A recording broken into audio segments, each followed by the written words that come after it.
So yeah. Okay, so we would like to honour Professor Stephen Prawer now to speak to us. Thank I'm you, Professor. just trying to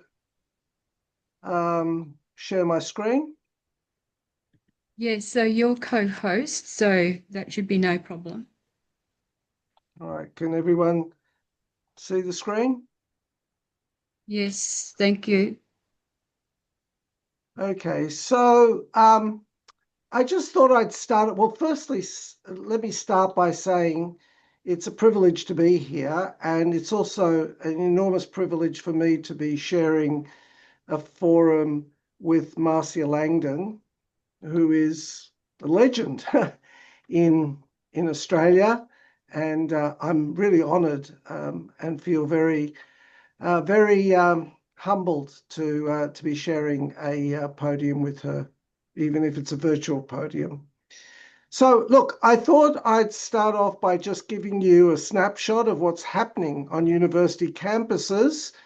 So, about a year ago now, 5A, the Australian Academic Alliance Against Antisemitism, commissioned a survey of Jewish staff and students on campuses. And what we found was kind of shocking. What we found was... The aim of the survey was to... Oops, I don't want to...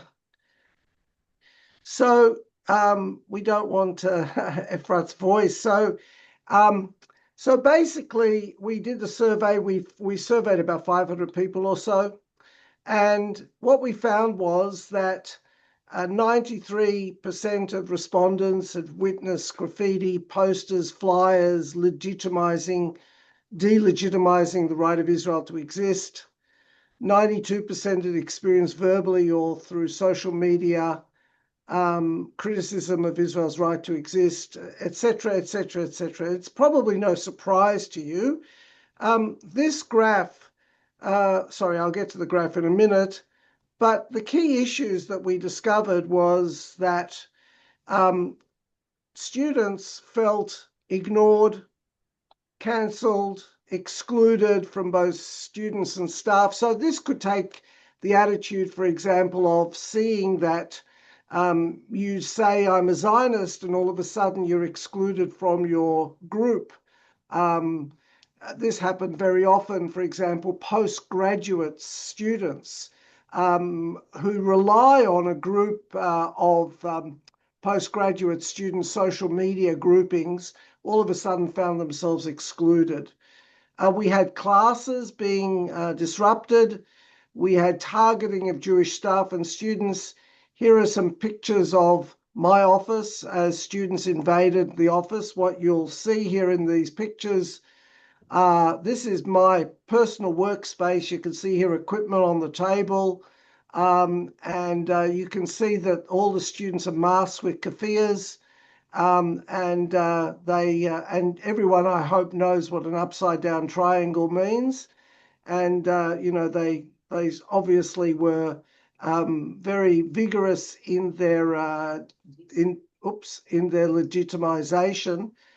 They included things like Zionists are genocidal maniacs. I'm still finding signs in drawers, etc., about the from this invasion, describing me as a genocidal maniac, etc. So there was nothing calm about this. There was nothing nuanced. It was out and out intimidation, invasion, attempting to get their own way. As you can see here, we will not be intimidated by police. As they left, finally, when the police did arrive, they were escorted out. They said, we'll be back. So, what's troubling about this is that when a group of students protests on the university lawns, it's basically the university can do something about it. When they decide to invade your office, it's much, much harder it's then 1 against 10 or 1 against 20, rather than having the benefit of the university security to try to safeguard your safety. Please stop me if you've got any questions. Virtual campuses. Oh, sorry. So here's a picture of the feeling of safety. So as you can see here, 60% of students and staff don't feel safe either on the physical campus or on the virtual campus, and we live on the virtual campus largely as well. This is a terrifying number, actually. 60% of people on campus don't feel that they belong here. 60% of Jewish students don't feel that they belong. They feel that even if their physical safety isn't threatened, they don't feel welcome. Now, I hasten to, I sort of am a little bit reticent to draw comparisons, but could you imagine that a report like this would come out and people would say that 60% of Indigenous students don't feel safe on campus and don't feel welcome on campus? What an outcry there would be. And yet this did not cause an outcry in the media until there was enormous pressure put on vice chancellors to realise that there really was a deep problem. In fact, most vice chancellors say that with regard to sexual harassment on campus, that even if 20% of women do not feel safe on campus, that's too many, and yet they're willing to tolerate 60% of students on campus feeling unsafe. So that's the conclusion. So what we found is that there's the normalization of anti-Semitic attitudes. Saying that Israel is committing genocide in Gaza is not presented as an arguable proposition or something to be discussed. It's presented as a truism, like, for example, climate change is that the world is getting warmer. It's exactly the same insistence on something that isn't at all challenged. There's been a consistent denial and failure to act by the management.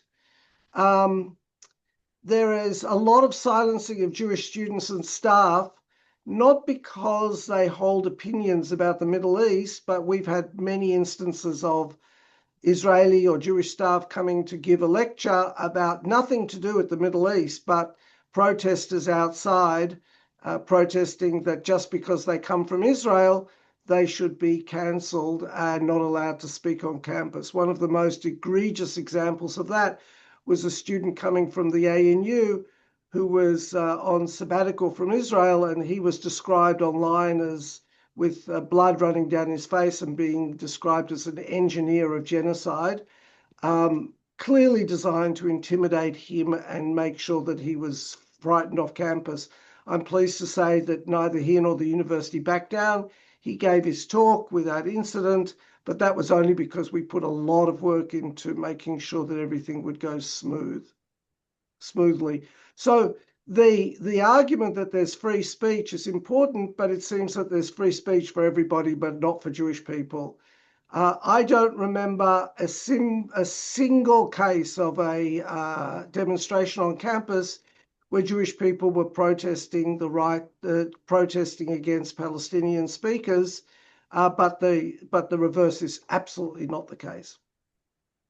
So it's really, and in order for Jews to be able to exist on campus, they have to do one of two things. Either they retreat into only having Jewish friends and sort of circling the wagons and trying to become more insular, or the survey said that some people are leaving the community and are afraid to declare their Jewishness or their Zionism, and the result of that is that they basically leave their Jewish friends behind, which is extremely sad.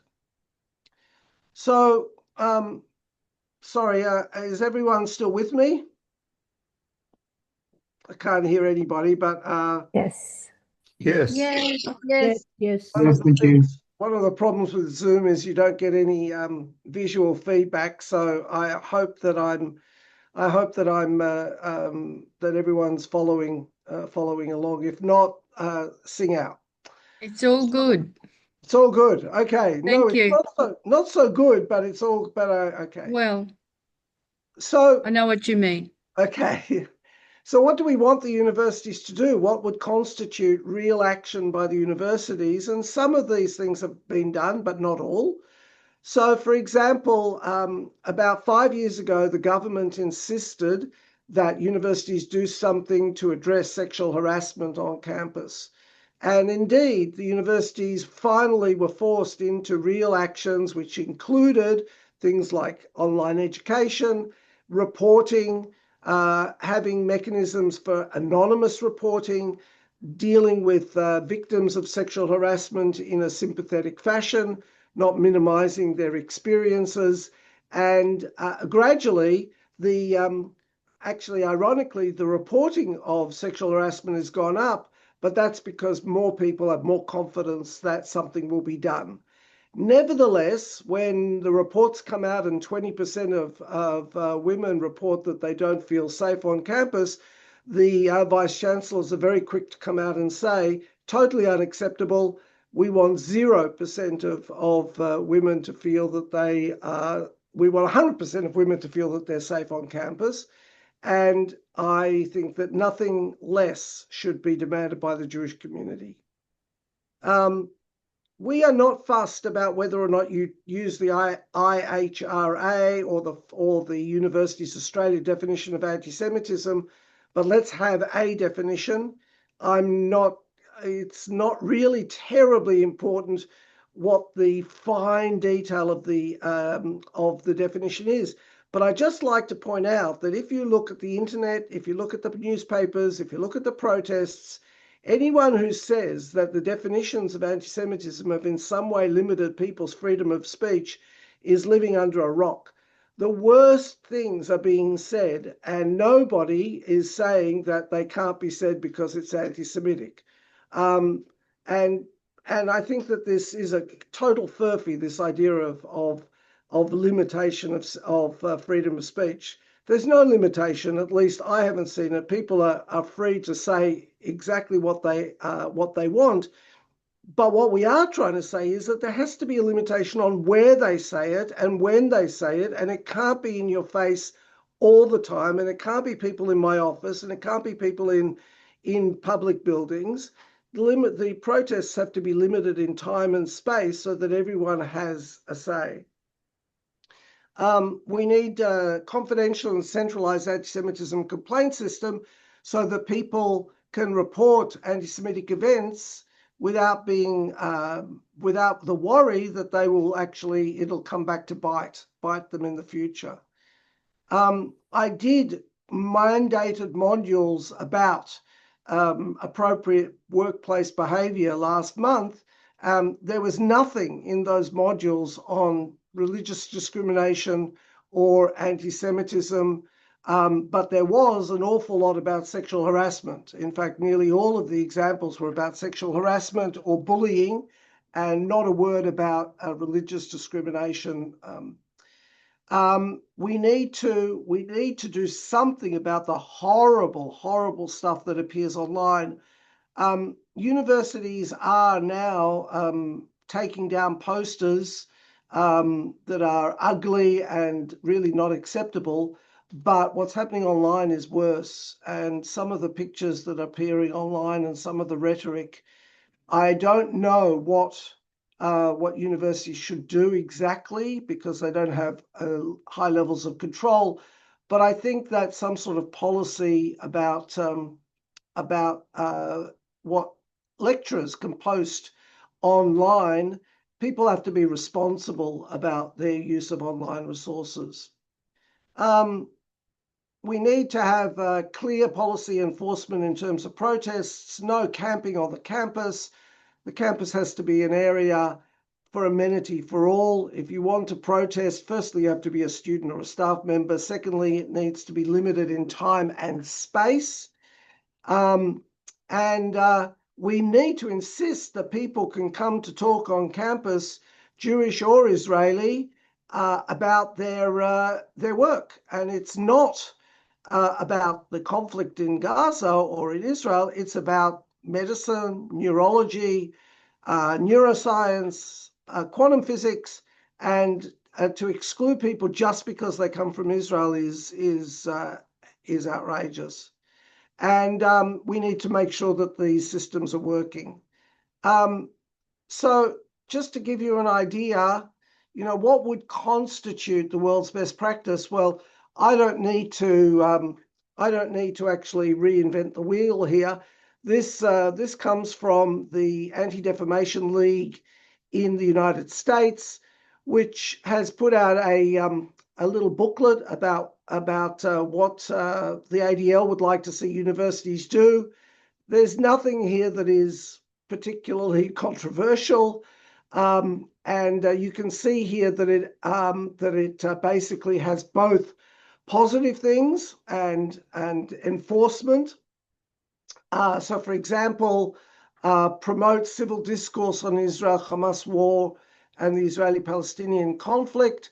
This is not trying to silence debate, quite the contrary, but for the university to play the role of the referee, if you like, in creating spaces and creating rules and regulations for the discussion that in fact promote the civil discourse. Because one of the things that's happened on campus has been the complete stopping of actually, with all of the noise and all of the protests, the actual amount of actual discussion is actually very, very minimal. And that has to change, because if we don't talk with each other, then we won't understand each other's perspective. The ADL has also created this report card of universities with regard to 3 topics. Their administrative actions, the Jewish life on campus. This is the campus conduct and climate concerns. Sort of a red, green, yellow reporting system. This is the report card about Vanderbilt University, who have done a very, very good job of keeping the peace on campus.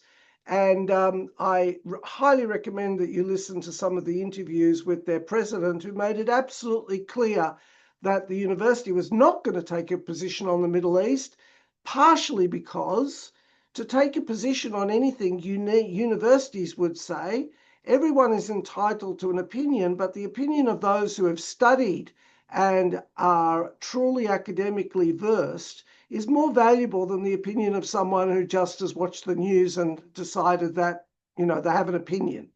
And universities value expertise and evidence.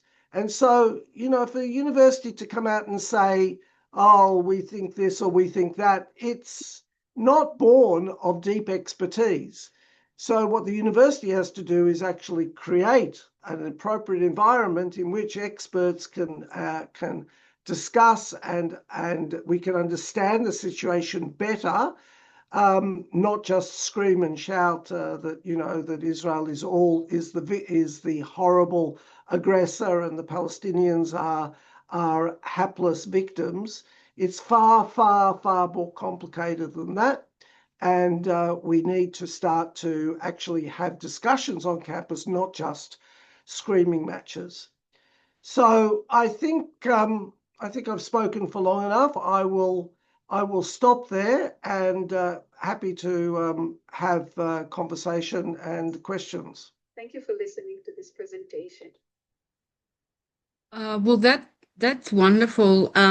It's the information you've presented is a very sad picture of universities, but we're very blessed that you were able to present it so cogently. So thank you for that. I think Norman's going to introduce Marcia, and then we'll take questions at the end from both of you. Thank you, Professor. And it's such an honour that you shared from your heart to us tonight. So those questions will be after our next guest speaker. Legends, both of you. We have Distinguished Redmond Barry Professor Marcia Langton, AO, FA, SSA, is an anthropologist. geographer, and academic from Yiman and Bidjara nations of Queensland. Since 2000, she has held the position of Foundation Chair of the Australian Indigenous Studies at the University of Melbourne, and she also serves as Associate Provost. Langton's advocacy journey began as the General Secretary of the Federal Council for Advancement of Aboriginal and Torres Strait Islander People in 1977. Her contributions include work on the Royal Commission into Aboriginal Deaths in Custody and the Aboriginal Negotiating Panel for the Native Title Act. Langton's publications span Aboriginal land tenure, agreement making, art and film. She is a prolific author, having recently edited a book called Indigenous Knowledge, Australian Perspective 2024. And we were blessed to be able to catch up with Marcia and hear her speak at a panel in Melbourne just recently. And we do have that book, so I want to encourage you, those that are on here now. It's called the Indigenous Knowledge Australian Perspective. And if you'd like to purchase that book, we now honour Marcia, Professor Marcia Langton.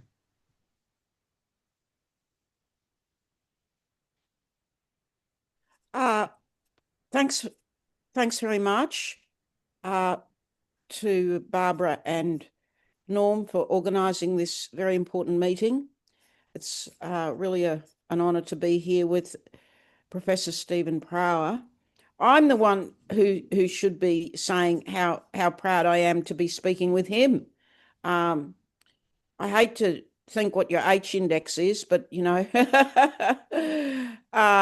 so, you know, great respect. And I'm speaking to you from Wurundjeri country in Naarm, where I live and work on their unceded lands. So I don't have a PowerPoint presentation, but, you know, if I can manage to pull up a couple of websites, I'll do that. So I follow what's happening in Israel and Gaza and the West Bank pretty closely. I try to read widely.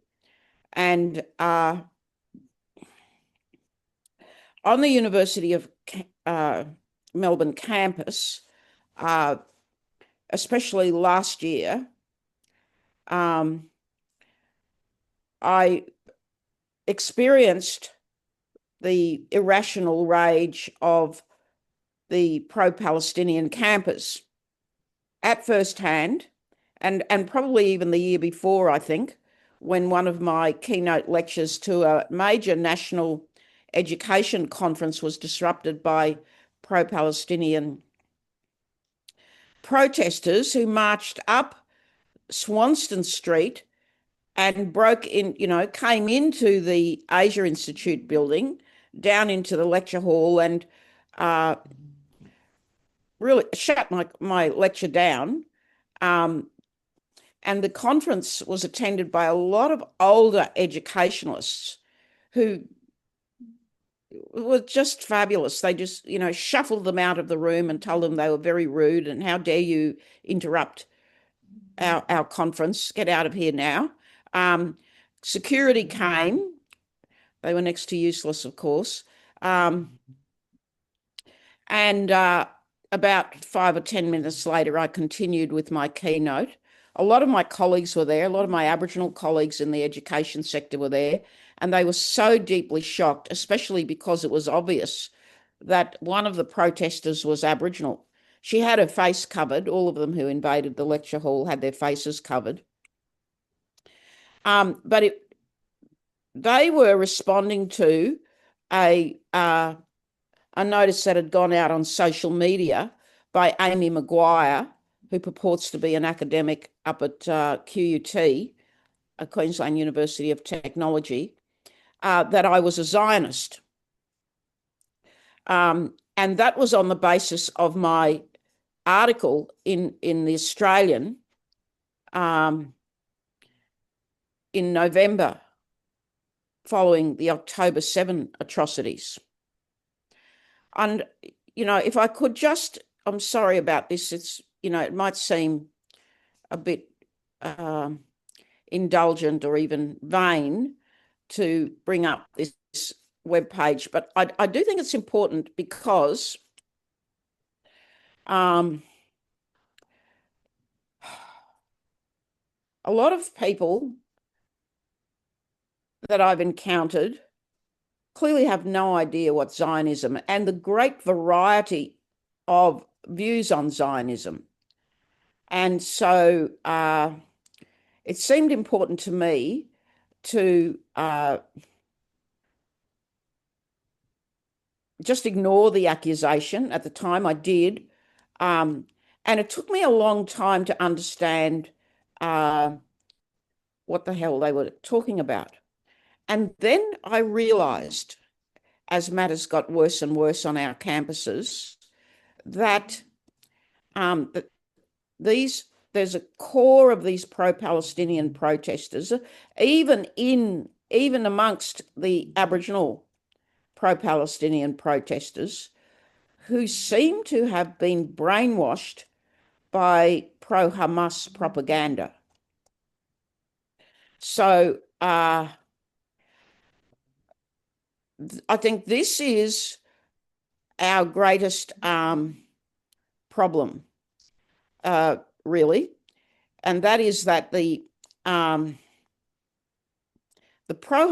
propaganda is winning hearts and minds and is taken at face value without any critical thinking or understanding of the historical and recent events that have caused so much harm in Australian society. So I think this is one of the drivers of anti-Semitism amongst ordinary Australians who are, like the rest of us, horrified by the violence, horrified by the war, and particularly the civilian toll in Gaza. So I'm having trouble finding my article.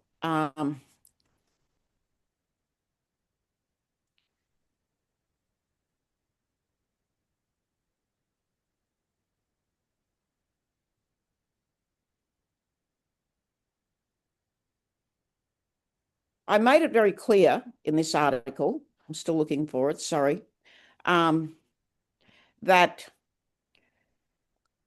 in Australia, we should have respect for Jews and Palestinians. And this is not the view amongst many in the pro-Palestine movement in Australia. And this is where I say that the anti-Semitism is starting to take hold. So that ordinary Australians think, Jewish people who live in Australia are the enemy. Well, I don't have to tell you how horrible that has been, because Stephen has already outlined the terrible toll it's taking on Jewish staff and students on our campuses, because so many people believe that every Jewish person is an enemy. Now, it doesn't matter if every Jewish person is a Zionist or not. They are entitled to their views, and, especially because some Zionists hold it as a religious belief, then it should be completely off limits to persecute Jewish people in Australia, Jewish Australians, on the grounds that they're Zionist, because in so many cases that is obviously religious intolerance. And like racism against Aboriginal and Torres Strait Islander people, a complete misunderstanding of history based on so many racist myths. So I say in this article, the loss of thousands of lives in Gaza is unjustifiable. I condemn Hamas. Now, this was published in November 15, 2023. So, just over a month after October 7. I'm horrified and deeply saddened by the loss of lives in the Levant, the Israelis who were murdered and kidnapped by Hamas, and the innocent Palestinians who are being used as human shields by Hamas. Now, that last point is particularly important because most in the pro-Palestine movement don't seem to understand how Hamas uses Palestinians as human shields. So we know in the Aboriginal movement who's behind the Aboriginal support for Hamas and the gifting of our flag to that pro-Hamas faction in the pro-Palestinian movement. Now, I'm not saying that everybody in the pro-Palestinian movement believes these horrible ideas, but there are enough of them to cause the havoc that, many of us are suffering on campuses and the long-term harm that they cause in basically propagating anti-Semitism. So I say here, Black sovereignty advocates have entwined two extraordinary propositions, one that is simply untrue and one that is a moral outrage. First, they claim that Indigenous Australians feel solidarity with Palestinians. Well, you can see the implication there, and that is that, most Aboriginal people believe Jewish people to be the enemies. That's absolutely not true. And I say this is false. It is the view of a tiny few. If put in those words, most of us are aware of the complexity and that there is very little comparable in our respective situations other than our humanity. And so one of the very successful key terms that the pro-Hamas faction have used is colonialism. And they accuse Israel of being a settler colonial state, just like Australia. And that is a falsity, and I don't have to tell the Jewish people here about why that is the case. But, just quickly, Jewish people inhabited these lands thousands of years ago. And we know this because of the history of the first temple and the subsequent history. Second, and this is my problem, they refuse to condemn Hamas. And I am aghast and embarrassed. They do not speak for me, and I fear and loathe the possibility of further loss of life in this terrible crisis. I also fear that our multicultural society is being torn apart by people deluded about terrorism who have used their protests as a cover for anti-Semitism. I remain of that view, and my views have been vindicated because of the dramatic rise in anti-Semitism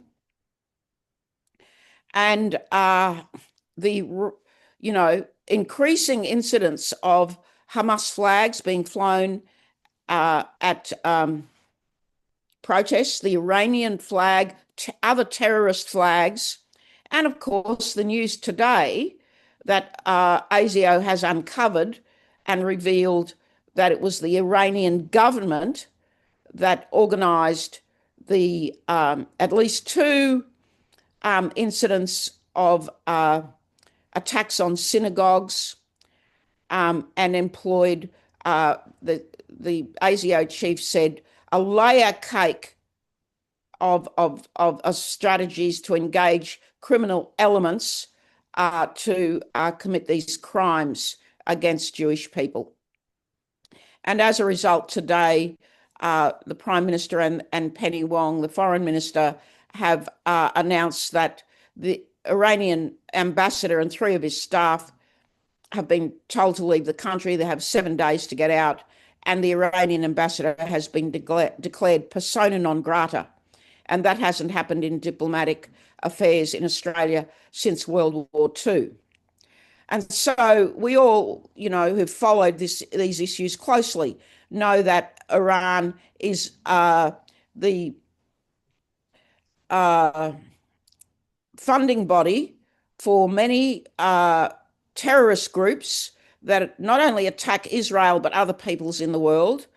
So Iran funds Hamas, Hezbollah, and the Houthis. We know that much, but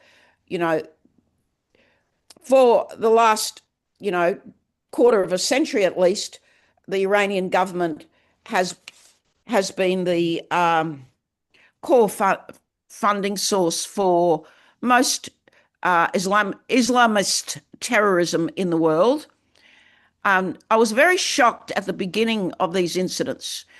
And note that this article I'm reading out to you is now 2 years old. I feel quite vindicated by what's happened today, but when all of this began to happen, I was shocked that people had forgotten how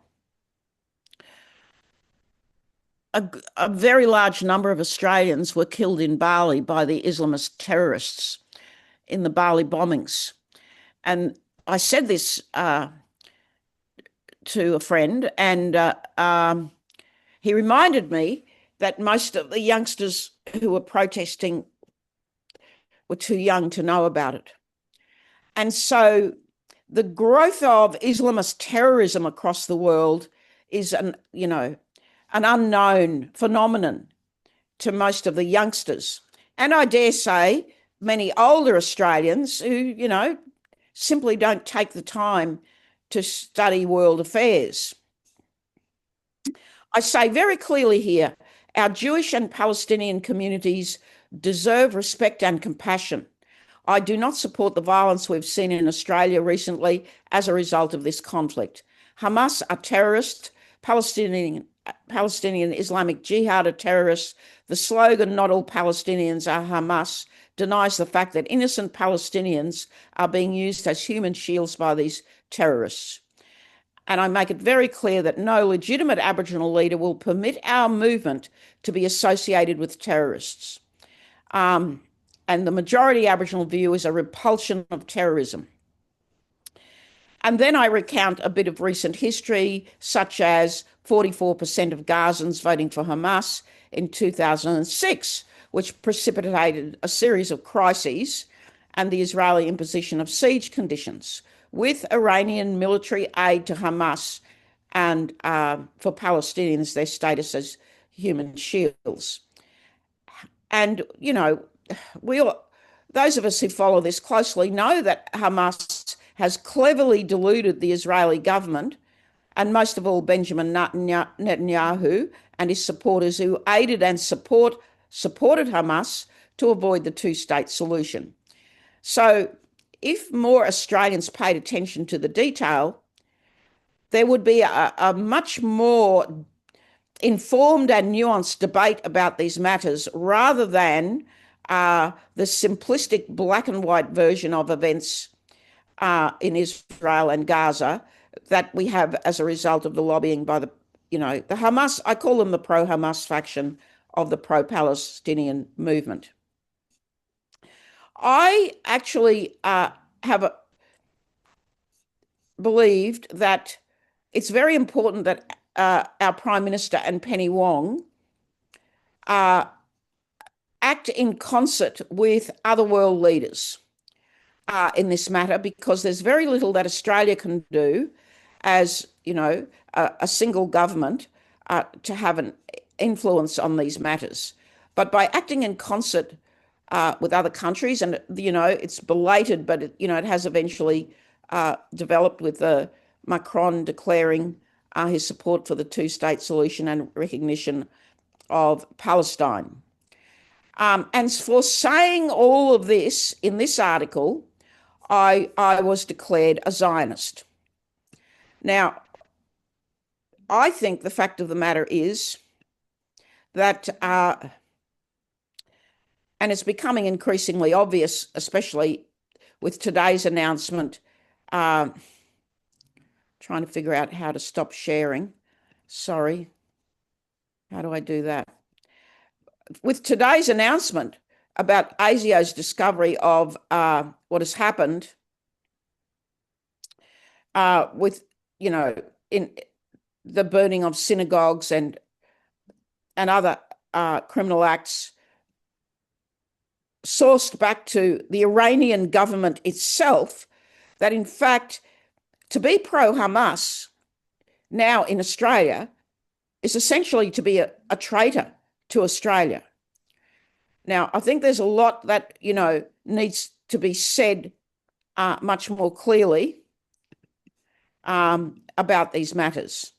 I'm sorry, perhaps Barbara or Norm could unshare this. I'm not figuring out how to unshare my screen, sorry.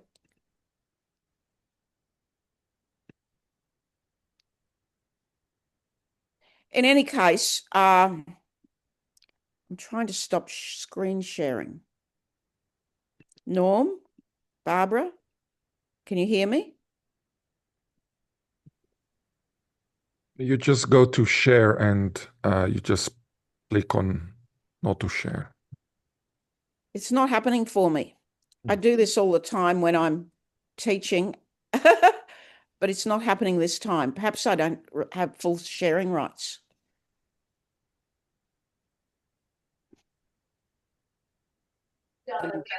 Don't worry about it. Just continue, Marcia. Okay. All right. So what I'll do then is find another article that I wrote, and this is about what I believe is the anti-Semitism, was a very clear act of anti-Semitism at QU. Those intermediate criminals were any of those Australians? I'm not in a position to answer that. We're aware of at least one single individual who's an anti-comedian, but they'll continue to examine the supply chain, if you like. It's all David Lipa, can you please turn off Right, your Marcia? audio? Somebody's speaking. Yeah, sorry, I didn't hear you. Yes, could everybody mute, please, and don't speak in the background? Yeah, I thought, okay. Yeah, this one. So again, like Stephen, I think it's incredibly important.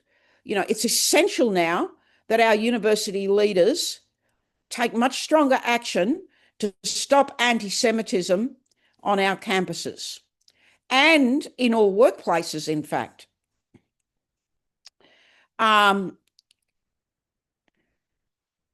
This is an article about what I said, but let's go to what I said.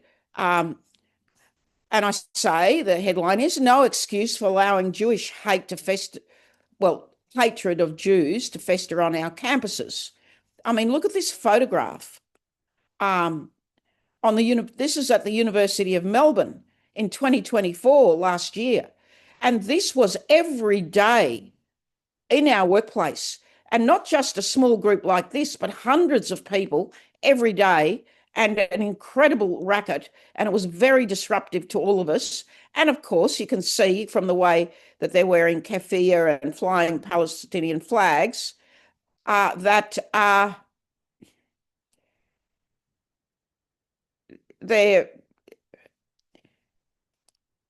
anti-Jewish slogan, "From the river to the sea," and other anti-Semitic statements were regular fare at these protests every day on our campus. And it's appalling that our university leaders simply don't understand that that is anti-Semitism and that they should have removed them from our campus.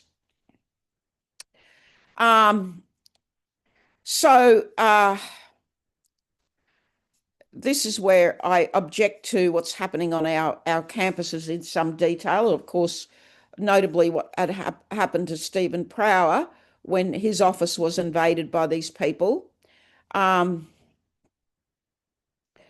So I think our universities have been confused at best and negligent about the safety of staff and students. And not just Jewish people, but notably and appallingly Jewish people, but those of us who refuse to be anti-Semitic as well. Those of us who make it clear where we stand on the pro-Hamas indoctrination of young Australians and the support for their extreme violence and terrorism. So, like Stephen, it's very important, I believe, that academic freedom is understood. It is not freedom of speech. These are very different concepts and rights. Only academics are entitled to academic freedom, and this right is conditional on their work conforming with the rigorous rules of the academies and their disciplines that relate to evidence, ethics, and integrity. Freedom of speech is also limited by laws relating to defamation, racial and other forms of racial discrimination, and of course I mean religious discrimination there. University administrators and anti-Semitic protagonists alike have conflated the two concepts, and they continue to do so. One seeking refuge against their responsibilities on false grounds, and the other seeking free license on our campuses to spread anti-Semitism and hatred. Both claim to be horrified by the war, the violence, and the death of thousands of civilians, and yet neither has any ability to prevent them. And you'll remember this incident at the Queensland University of Technology, and there were videos taken by a Jewish academic, which went online. I don't know if they're still available, but I looked at all of them. And I do not agree that there was no anti-Semitism at this conference. This image, by the way, is a part of Sarah Schwartz's presentation, meant to be humorous. There's nothing humorous about this. I found the whole thing, completely out of sync with the way that anti-discrimination messages should be delivered. I think she's, more than tone deaf. There was some horrifying incidents of anti-Semitism at this conference. Now, she claims that she wasn't being anti-Semitic, but rather analysing the way in which Jewish people were being used by Peter Dutton at the time. Now, I don't agree, and I think her analysis is fundamentally flawed. And maybe I shouldn't have said all of this because I'm not Jewish, but I spoke to a number of my Jewish friends about this, and all of them were very upset by it. And all of them are, highly intelligent, highly educated people. So in any case, there was an inquiry by a former member of the judiciary, Middleton, and, I would not be satisfied with his findings of that inquiry. And I would demand that his findings be transparent and that the public is informed about it, because, one of the people invited to the conference was Matt Chun. Now, that's a pseudonym. He's an extreme anti-Semite, and he was an invited speaker in the same session as Sarah Schwartz. He purports to be a children's book illustrator, but his collaborator, Amy Maguire, who accused me of being a Zionist, they regularly broadcast anti-Semitic statements on social media. This is the Jewish academic who was subjected to extreme abuse, anti-Semitic abuse at that conference. So you can find this article online and probably his videos. But in any case, there was the doxing of 600 Jewish Australians whose private details were leaked to the media. Clementine Ford and Matt Chun were two of the anti-Semites behind that. There were others. And he started a boycott campaign against other Jewish Australians, including publisher Maurice Schwartz, owner of Schwartz Media, and gallerist Anna Schwartz. And so many lies about all of these incidents. Matthew Jones is Matt Chun's real name.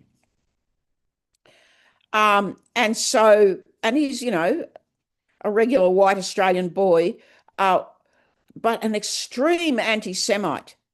Now, Chelsea Wattego, professor at the QUT, was the key host of this purported anti-racism conference. She's been cleared by Middleton's review. I'm not satisfied. And I don't know what we can do to make QUT more accountable to the public. Universities are publicly funded. Some, sizable proportion of university funding comes from the Australian government and the state governments. And I think the public are entitled to know about incidents like this. Now, some academics claimed that they were ignorant about the background of those they invited, and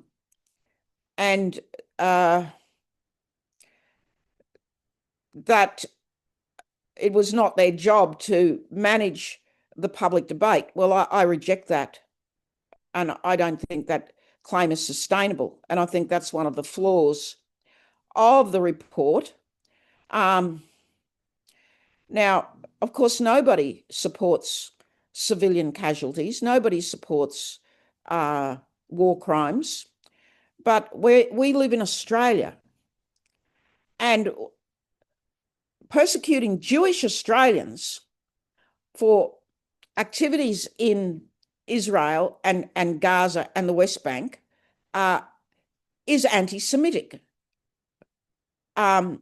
We don't persecute Americans who come here to Australia fleeing Donald Trump's America. We don't persecute them. So we could go through a long list of the immigrants that we've welcomed to Australia from war zones, such as various ethnicities from Myanmar. We don't persecute them.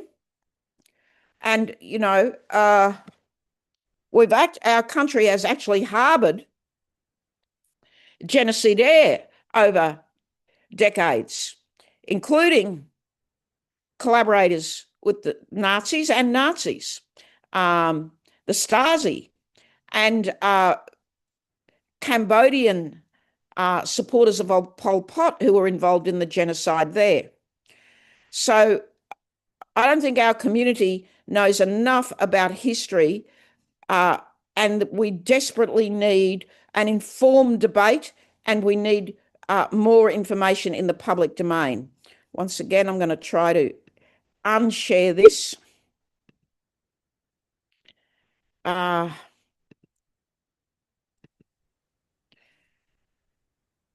Who can share? It's not letting me unshare. I'm sorry about this. Marcia, I'll close have a the go, window. Marcia. Close the window. Go to the red button on the top left-hand corner and just close your window. Did that work? No, it didn't. Oh, yeah, there you go. Oh, yes, it did. There we Okay, go. thank you, Stephen. That's why you're a genius and I'm not. Oops, did it again. Sorry. So, I've suggested to one friend, Australians don't know enough about Hamas. The pro-Palestinian members, the members of various pro-Palestinian groups don't know enough about Hamas. The Australian media has not covered these matters at all well. Very poor reporting. And if you want to find the whole story, you have to go to the Israeli Times, Haaretz, the New York Times, the Washington Post, various foreign affairs, policy magazines, and so on. The Australian media has actually misrepresented so many situations.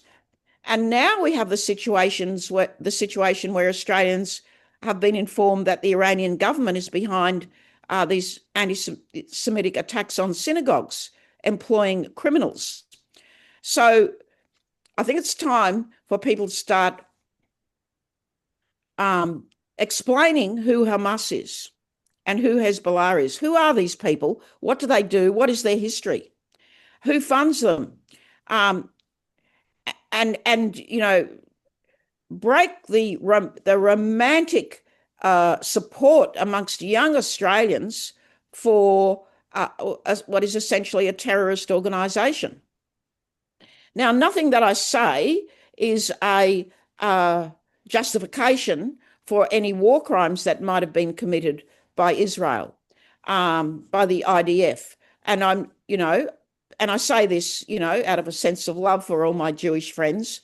One of the things I'm also concerned about is that the state of Israel is declining in its standing in the world. And that's because I think Netanyahu and the right-wing members of his cabinet and some of his generals in the IDF have really gone too far. And so the accusation of war crimes is a matter that puts the state of Israel at risk in the world in terms of its, you know, standing amongst nations and the continuing support, the decline in the continuing support from nations for Israel. One thing that Australians in the pro-Palestine movement don't understand is that there are many Israeli citizens who themselves are objecting to the continuation of the war and want a ceasefire. That is barely reported in the Australian media, if at all. I had a look for earlier on to see if I could find any reference to it. And, you know, I didn't have much time, but I couldn't find any reference to it immediately. And normally, you know, I could. So I want to say to my friends who are Jewish Australians and, you know, members of the Jewish diaspora in Australia, it's very important that you get into the media the variety of Jewish views on what's happening, because everybody in the pro-Palestine movement seem to think that, you know, the accusation that you're all Zionist equals murderers is true. We have to break down these myths. Now, what we can do in universities is require our staff to undergo anti-Semitic training. Now, we have to do all sorts of online training. Every month I'm behind in my online training: workplace behaviours, anti-racism, sexual harassment and bullying, and so on. I have to do this online training, and then if I don't do it or I'm behind in any of my training, I get, you know, countless automated emails, and it goes against me in my professional development assessment. We need anti-Semitic training to be compulsory in the same way that all sorts of other training for staff is compulsory. That is a minimum, and we need our universities to start informing people about the facts. In any case, I wish all of my Jewish friends well. I've probably spoken too long. And thank you all for listening to me. I do hope there's a ceasefire soon, a sustainable ceasefire. It's not my business if there's a two-state solution or not, but at least that would give everybody a break, you know, to stop and think about what the future might look like. So, you know, it would be a great sadness to me if the status of Israel declines because of the lack of information that I've been talking about. So I hope I've made myself clear, and I hope I've been respectful. Well, thank you very much, Professor Marcia Langton, for a very informative presentation, and also from sharing from your own personal experience as well. And so we open it up for questions now. So I just ask you to put your hand up, And okay, Greg Hearn is the first one who's put his hand up. So could you unmute and let us know who your question is to? No worries. Hello, Dr. Langton. If I could ask a question of you, please. Yeah. You were talking about the university, the kids on university campuses with these really extreme views. From an outsider looking in, I'm asking the question, where do they get this information from? And I preface that by the work we do. We work for the Centre for the Study of Political Islam, and we're doing research on university courses and units that deal with Islam. And we're reading recommended reading material and find it quite concerning. Do you guys get much information as to what the kids are being taught and what's leading them down this path? Well, they're certainly not learning this in classes at the University of Melbourne. Although I will admit that many of our academic staff who are teaching, not many, I think a few of them, from my experience, hold anti-Semitic views, and often they're not even aware that they're anti-Semitic in their views. So leaving that aside, I can pretty confidently tell you that none of this anti-Semitic or even Islamophobic, these Islamophobic views are taught in our university courses. We used to have a strong Jewish studies program that ended a long time ago, and now I think most of that is taught over at Monash University. We have had various Islamic studies programs over time, especially in our, Asia Institute.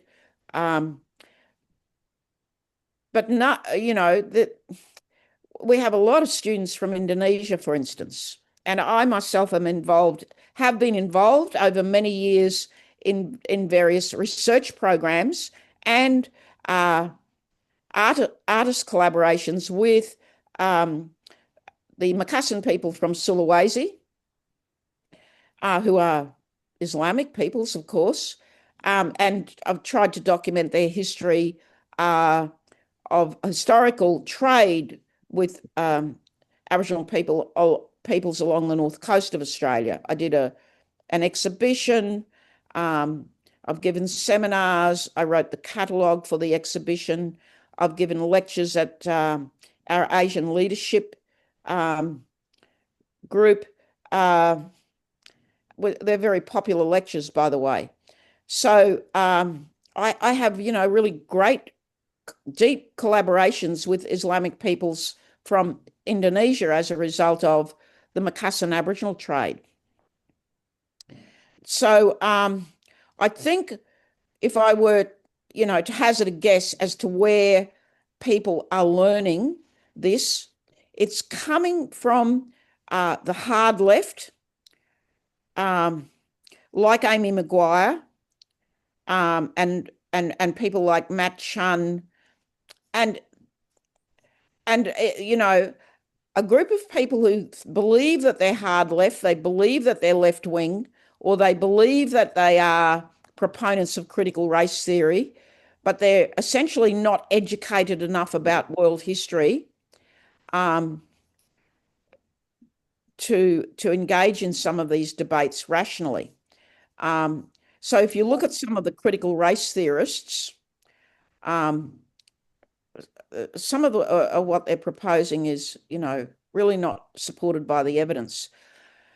So some of them are academics, and some of them are people who believe that they are left wing.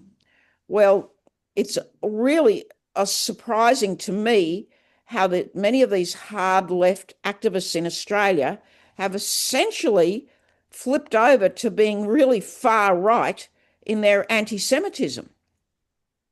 And it is, as I say, because they simply don't know anything about the history of the Middle East. They're not well read in, everything that ought to be known now as a matter of, citizen duty, really, about the nature of terrorism and the terrorist groups and who funds them. Because the pro-Hamas support is the result of a very successful campaign over decades to convince the West, the young in the West, that Hamas are the liberators of Palestine. Can I jump in there for a bit? By the time the students get to us on campus, they have already decided on an identity.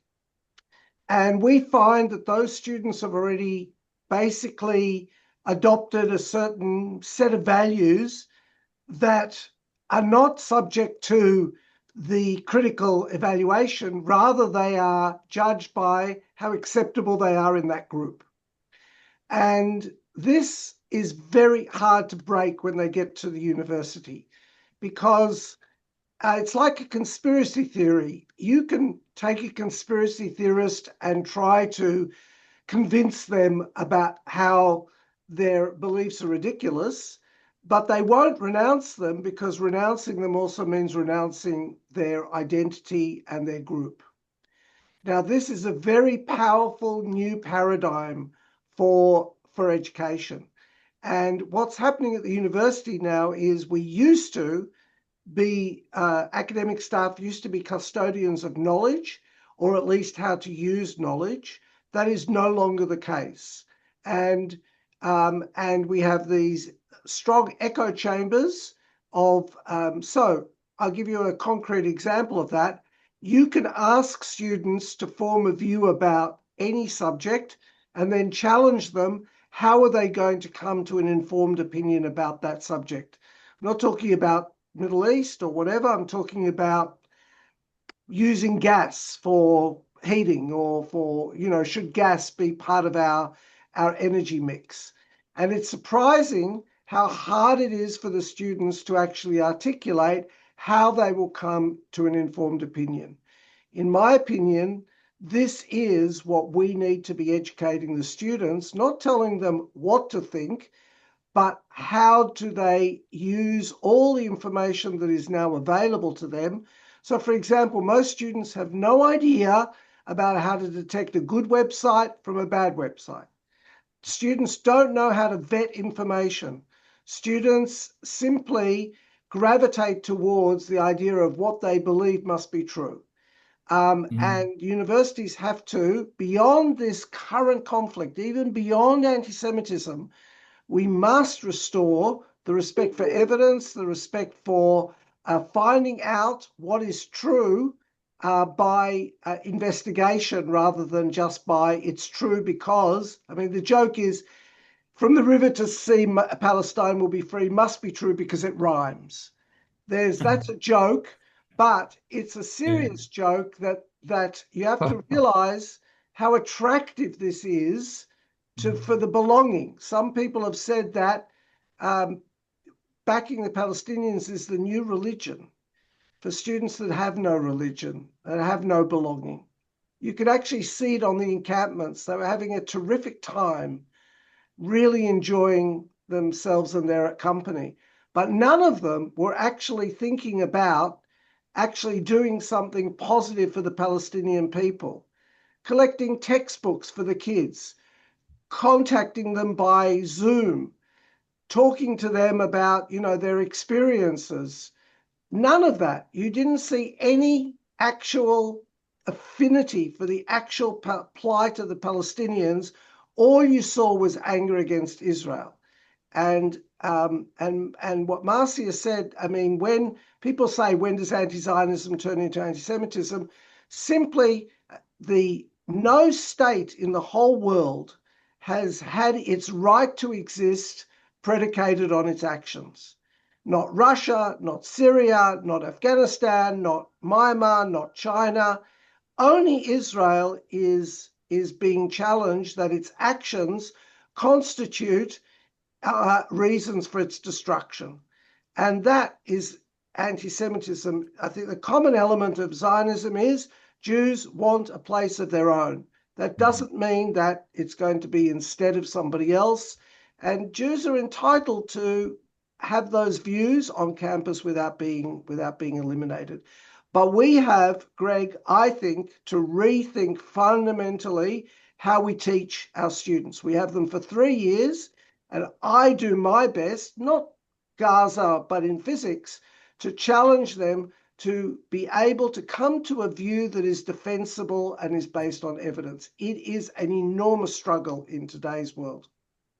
Good on you, Dr. Prawer. Thank you And very much. And yes, also Dr. Langton, thank you.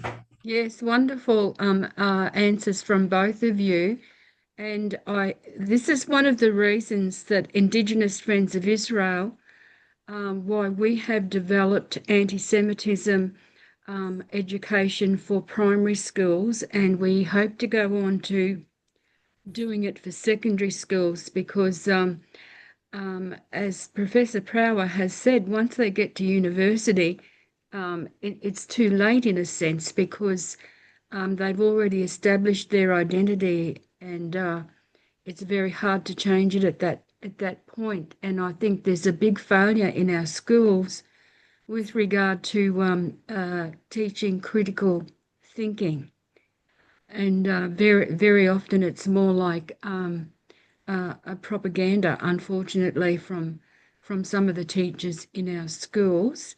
We've got Kathy with your hand up there. Would you like to ask your question? Hi, thanks very much, and thank you both professors for your incredible presentations. I actually met you, Marcia, many moons ago. You won't remember, because it was at the Bellingen Readers Writers Festival. We had a little chat. I used to live in Bellingen, and it was a lovely weekend then. Bellingen's not the same place now, and I'm back in Melbourne, and I'm an educator. I teach at a school. I'm a curriculum coordinator. So I just wanted to jump in, and my gut feeling is that when I was at university 30 years ago, and I already felt something that really scared me then. And the postmodernist, I was concerned about the role that postmodernism plays,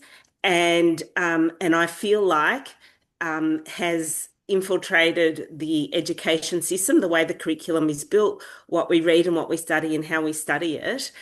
And the thing is, in every scary thing, there are some really kernels of good stuff in there. So I'm not saying every idea in postmodernism is dangerous, but together, when you put it all together, and how it's been extrapolated by academics over time, has meant that organizations like the Iran regime, Russia, and so forth, have been able to weaponize it and use it and attach to it to actually be the weapon that they need, because they can't destroy America and Israel because of their armies. They can't. Go on. I'm sorry to interrupt, but can we go on to the question, because our time's running out? Sorry. So my question, sorry about that. I guess my question is, I feel like what's going on at universities, Marcia, you seem not so concerned about what's going on in universities, but I feel like there is a lot in the curriculum, particularly in humanities. For the first time in my life, I'm telling students, study science, study science, study science.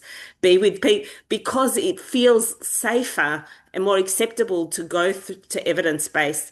So, Marcia, could you speak to how you are confident about the humanities and academia? Because I feel very worried about it.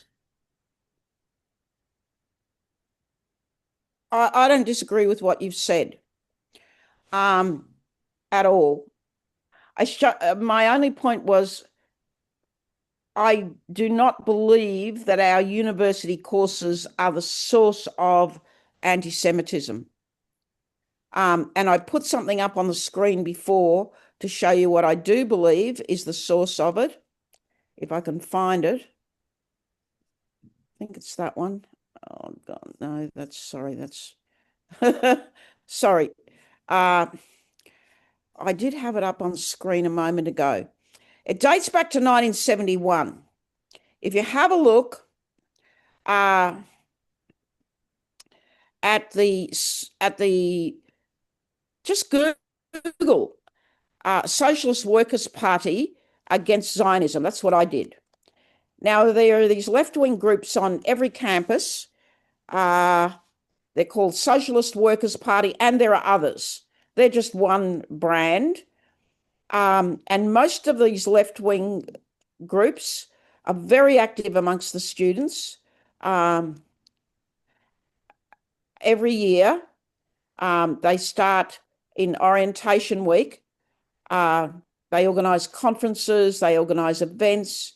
And these are the groups who've peddled anti-Semitism for decades. I put up on the screen before one of them. Okay, here's one of them.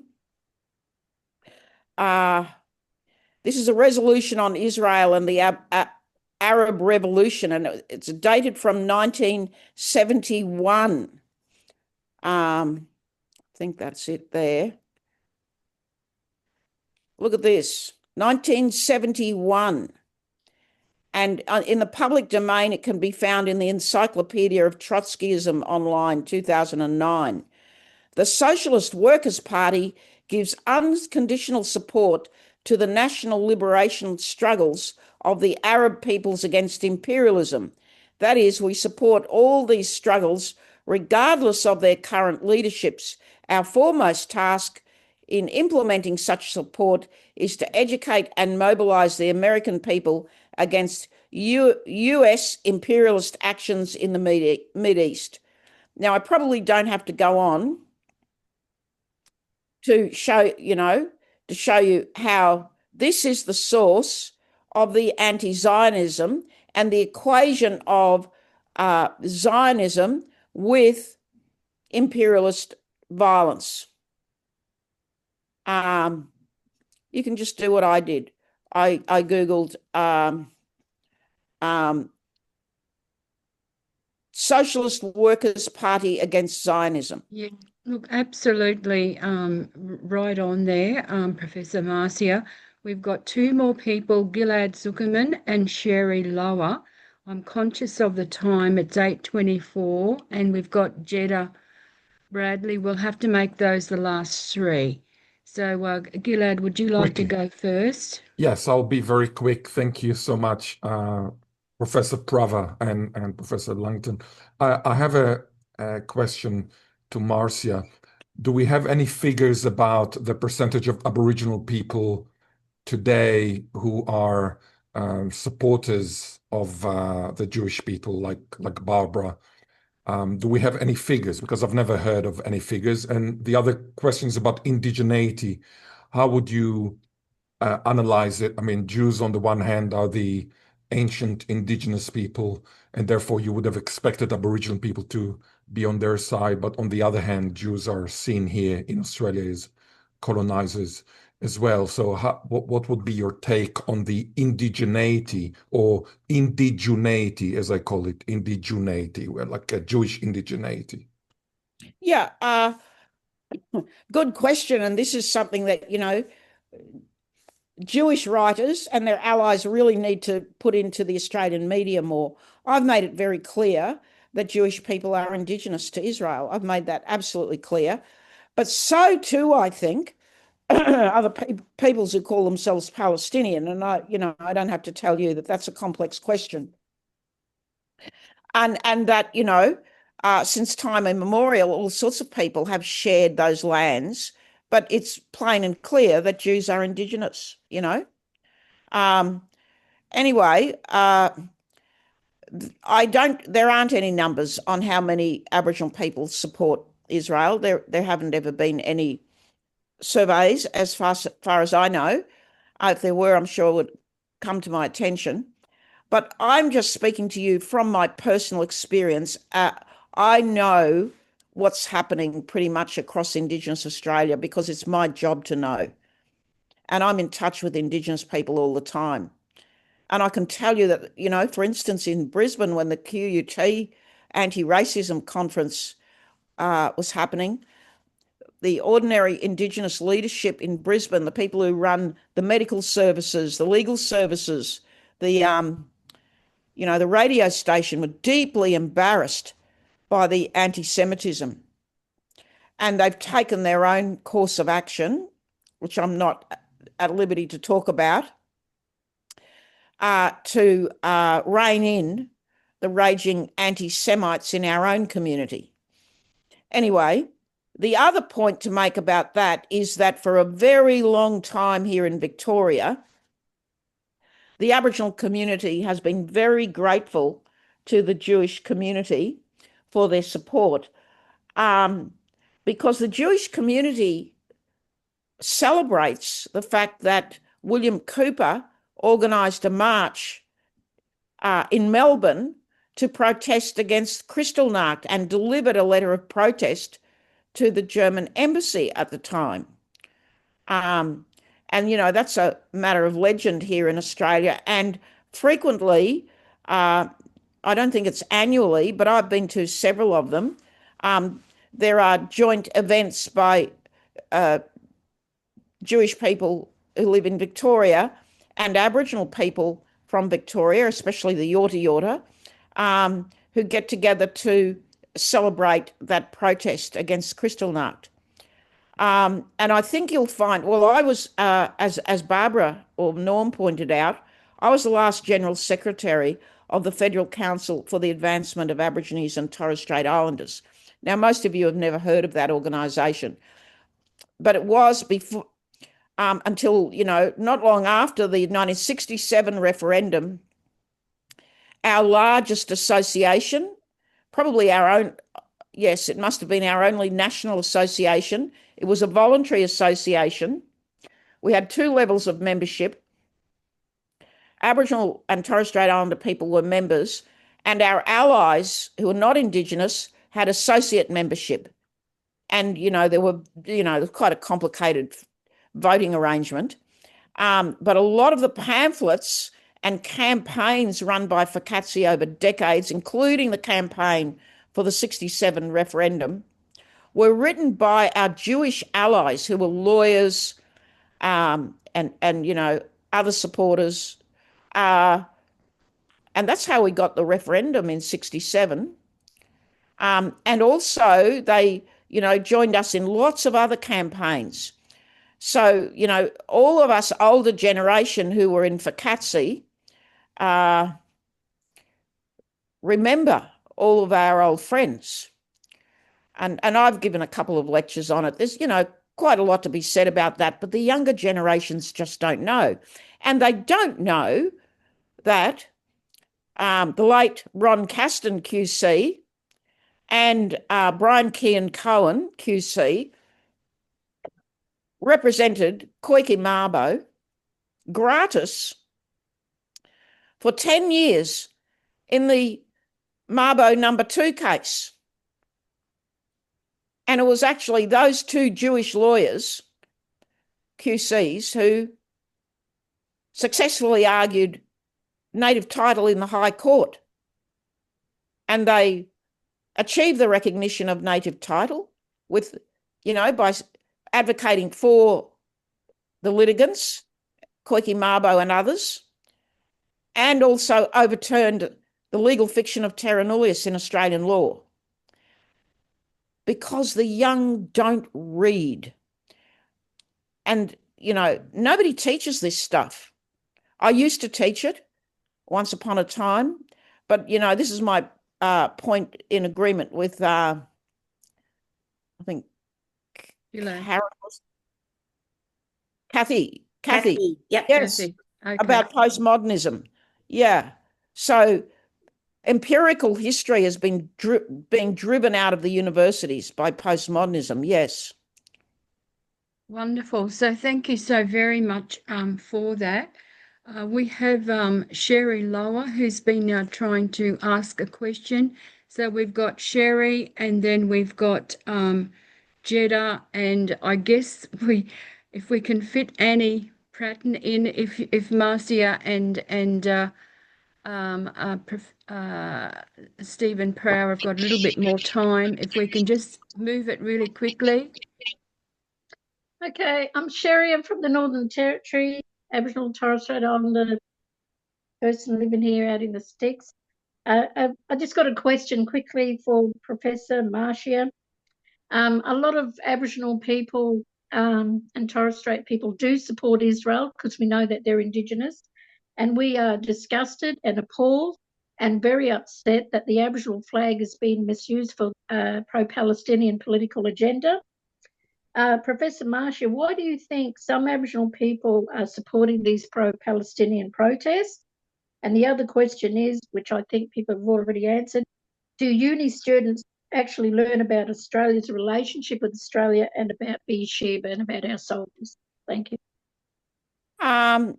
Well, I think what I've explained so far is not just an explanation of why non-Indigenous youth are supporting Hamas, but it also explains why some Aboriginal and Torres Strait Islander people are supporting Hamas.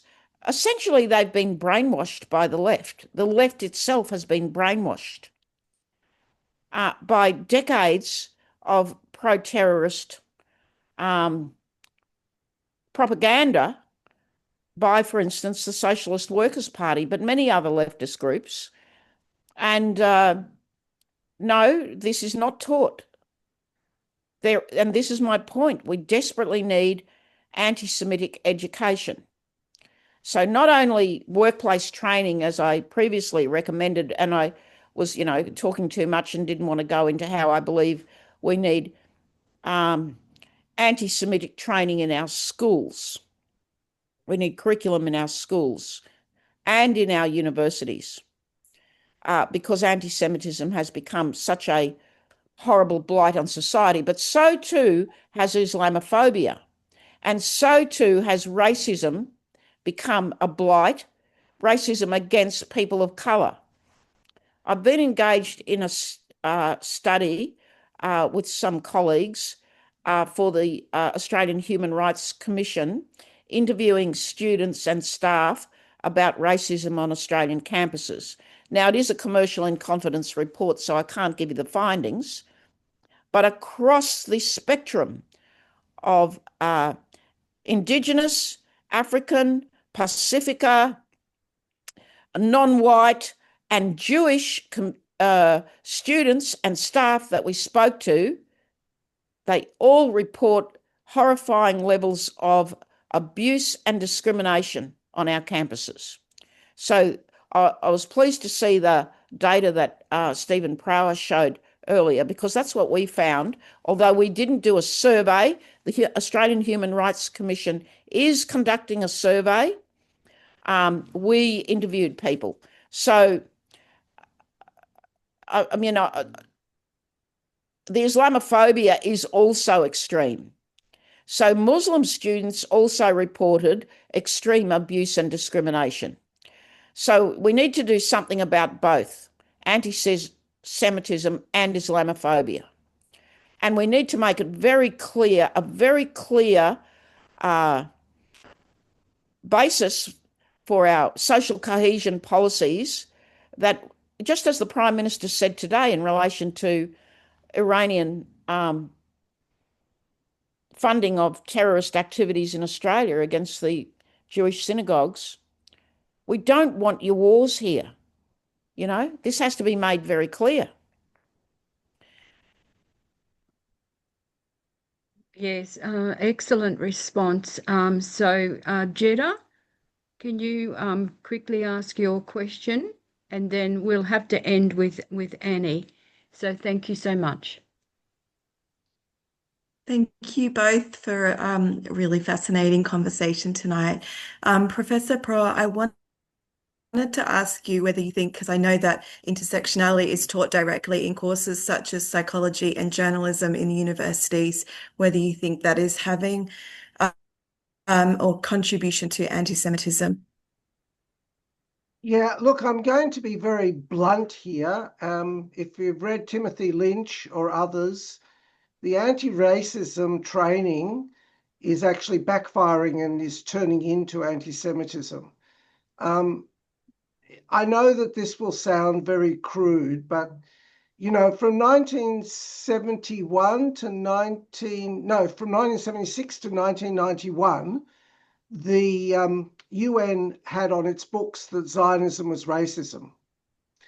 So here's the equation that is currently got some traction. Zionists are racists. Most Jews hold Zionist, are Zionists. Therefore, most Jews are racists. Therefore, anti-racism should be attacking Jews. Now, that might sound ridiculous, but it actually has a surprising amount of traction. Even kids that come back from Holocaust training at the Holocaust Center, they then come back and say, well, we've just heard about how the Jews were subject to genocide, but now we see the Jews are committing genocide and they should know better. So it's just not working to bundle anti-Semitism training into an anti-racism umbrella. There's too much history. There's too much that's specific about it. Anti-Semitism predates the State of Israel by many a year. And it's not going to go away. It's not going to go away anytime soon.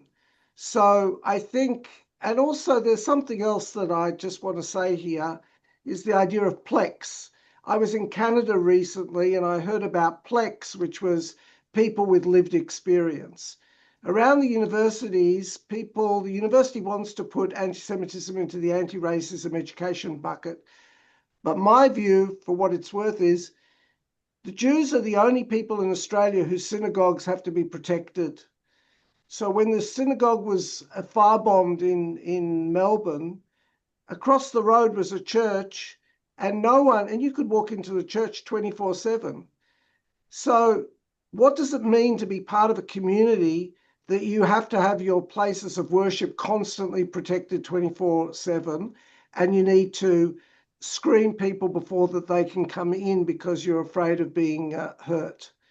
So that voice needs to be on campus. The anti-Zionist voice, it's just undeniable that it results in anti-Semitism. And people need to, so the intersectionality first and foremost has to have Jews involved, not because Jews have necessarily a monopoly on suffering, etc., but at the moment, Jews are the ones whose lives are being upturned by those who are attacking us. And that voice has to be heard on campus. And that's not being heard on campus at the moment because universities like to have programs one size fits all. There's one thing that every review about Islamophobia and anti-Semitism training have agreed, that they don't belong together. There are different issues. There are different dynamics. And a program that will attack anti-Semitism at its core is not going to be suitable for attacking Islamophobia at its core, and vice versa. Does that answer your question? Totally agree, Professor Prawer, which is why we're intentionally framing our training as anti-Semitism education for schools and not lumping it in with anti-racism or Holocaust education, etc. Totally agree. So thank you. We've got Annie Pratton, the last question, and I just thank you so much, everyone, for your patience, particularly Professor Prawer and Professor Langton. Oh, hello. Can you hear me? Yes, we can. Yes. Oh, great. Thanks. I'm not sure how to turn my camera on. Look, I just want to thank you, Marcia, because you have made such a difference I'm Aboriginal, to me and to my Jewish friends. You have no idea. And just from my own experience, I'm 68, and learning about the Holocaust was never enough. And the more I learn about history, and the more I peel away the layers, it doesn't seem to matter how much people know or think they know about Hitler's Holocaust or all the Jews fleeing from the 1880s onwards. It doesn't seem to matter. And when you talk about Barbara, anti-Semitism education, and you too, Marcia, or anybody, just my two bobs worth is it needs to go way back. And that's massive, but it needs to go way back. 4th century before that. Like but it really needs at least to go back to the 1800s. I'm not an academic in these terms, but I've tried my very best to find out whatever I can find out, and I've done a lot of deep listening with my two best friends who are daughters of the Holocaust, and they were brought up on the left like me, yeah.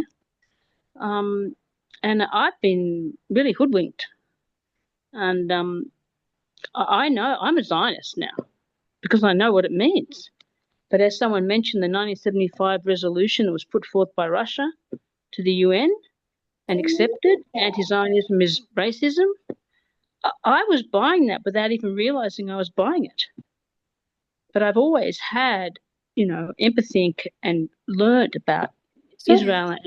Okay, so anyway, look, I'm just saying, there's not a question, I wonderful guess. that you're sharing that, Annie, but can you just direct a question to one of the speakers? Thank you. Well, what do you think, Marcia, about that? About the kind of education? Which one? Sorry? Sorry, look, I'm not really an expert on this, and I think you have to really deeply understand how to do it because look, we've been doing it for 50 years in Australia on anti-Aboriginal and anti-Indigenous racism, haven't we? We've had the reconciliation movement, endless cultural awareness programs. Now we've got cultural safety programs, and yet we lost the referendum by 61% to 39% of the votes. Yes. Whereas back in 67, over 90% of Australians voted in favour of the constitutional reform.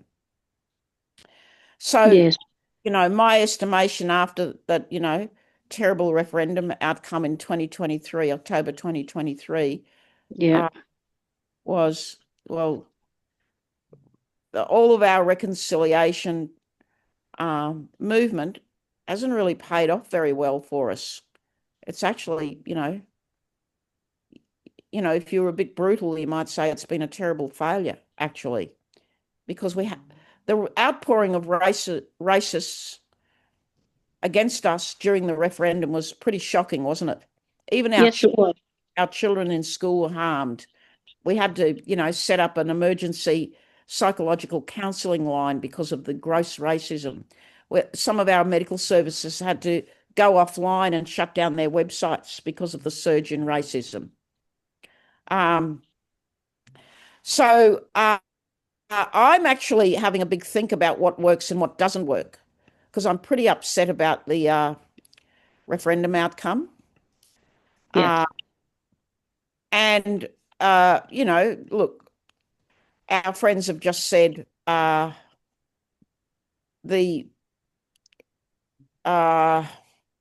sorry, I'm stuttering again. You can't have anti-Semitic and Islamophobic education together. They have to be separate. Well, that's right. And, I've talked a lot tonight about the specifics of history. People have to understand the specifics of history, and that's what you've said too. Yes. That's what you've learned. So, no argument there. It's really important that we are mindful that, you just have to know what you're talking about. You have to have your facts straight. So, and most people are not historians, don't read history, don't study. So, I am alarmed enough to say that, even I am unable to answer your question, because I think we need like a commission of highly informed Jewish experts, non-Jewish educationalists to get this right. A lot of it we can do straight away. I mean, there are some statements that are straight up anti-Semitic, such as from the river to the sea, Palestine shall be free. We need to explain clearly why that's anti-Semitic, and it should be banned from workplaces. And people don't even realize why and how Israel came into existence, and all our anti-Jewish immigration quotas. And we led the way because the White Australia policy did not, excluded Jews as well. And nobody knows that. No one talks about it. True. We did it. We all collectively said, we don't want you here. So we manifested the evil Zionism. We were all Zionists back then, except, the Arab states. Well, we are going to have to end up. I cover some of those issues in my book, Shattered Lives, Broken Dreams, about William Cooper and what he did. And it covers a lot about Jewish immigration as well, and the whole Evian situation. But that's for another day. So look, I just really want to thank everyone who's come on here today, and particularly our speakers. And I'll hand over to Norman to finish off, and thank you all. Well, thank you all, and what an honour to have Professor Stephen Prawer and Professor Marcia Langton. And tonight, it certainly has opened up a lot of things and those discussions, and certainly education is the key. And each one of you that are doing a great work, I encourage you to keep going and push forward. What we are seeing, it's from the discussions, there's certainly a lot of work to do. Discussions like we have had here tonight. So Professor Marcia and Professor Stephen, thank you both for such a valuable input to us tonight, and we take it on and process it, and how we continually press forward. So thank you each one that's also been on here tonight, and all have a good rest of the evening, and have a wonderful week that's ahead for each one of us, and before this year's out. So thank you. We will have another Zoom, and Barbara will keep up to date when that one is on. So thank you all from Barbara and myself. Thank you. Thanks. Thank you. Thank you. Thank you so much. Thank you. Good night. Stay in touch with us. Yeah, thank you. Thank you. Will the recording be available? Yes. Yes? Oh, Yes. fabulous. We'll send it good. out.